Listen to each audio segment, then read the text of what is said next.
Há reformados que defendem confessionalidade, mas que precisam retornar às Escrituras, precisam da reforma das Escrituras. Têm confessionalidade, mas não têm vida com Deus. Esse tipo de discurso ignora que nada em nós é original.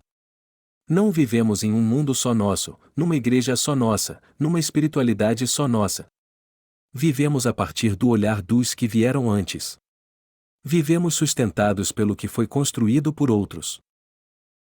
Por isso, esse olhar que dissocia reforma e escritura, confessionalidade e espiritualidade é o olhar de quem não compreendeu que uma coisa trata da outra.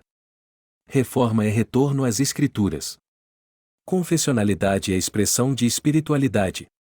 A dissociação ou é fruto do desconhecimento, ou de alguma outra intenção. A reforma protestante tem seu fundamento no ensino escriturístico. Ser reformado é buscar viver conforme as Escrituras e a partir dela viver e julgar toda a tradição e confessionalidade. O que impactou Lutero diante de sua crise com Deus foi a Escritura, não a confessionalidade. Esta partiu da primeira. De igual modo, o que tanto guiou a prática e a pregação de Calvino, de quem somos herdeiros, foi a Escritura. Ensino e prática fundamentados na revelação de Deus a nós. Daí, a confessionalidade se formou. A confessionalidade é a forma, o modo como você entende a Escritura.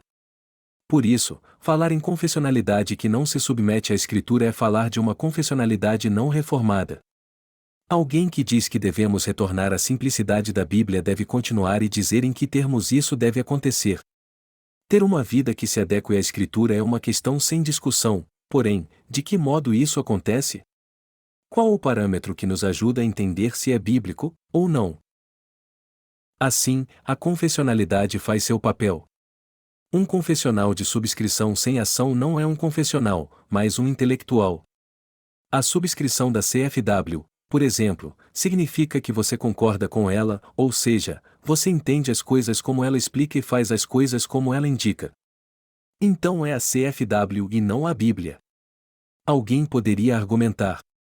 E é por isso que a conversa se torna cíclica, isso é, pela insistência das pessoas em pensarem que podem ser originais e irem para a Bíblia sem lentes, sem pressupostos, sem algo que os faça entender desta ou daquela maneira. Nem a simples subscrição de documentos, tampouco a iludida ideia de que o retorno às Escrituras é uma experiência individual e personalizada são atitudes de um servo verdadeiramente bíblico. A Bíblia é a regra, o conteúdo do que cremos, a confessionalidade é o como cremos. Dissociar é destacar-se da Igreja do Senhor, andar sozinho e recusar o que o Senhor tanto fez por meio de sua Igreja ao longo dos séculos. E se assim o fizéssemos, andaríamos como? Segundo a pregação do pastor que dissocia as coisas? Como já foi dito em outro lugar, a Igreja não começou hoje. Nem em 31 de outubro de 1517.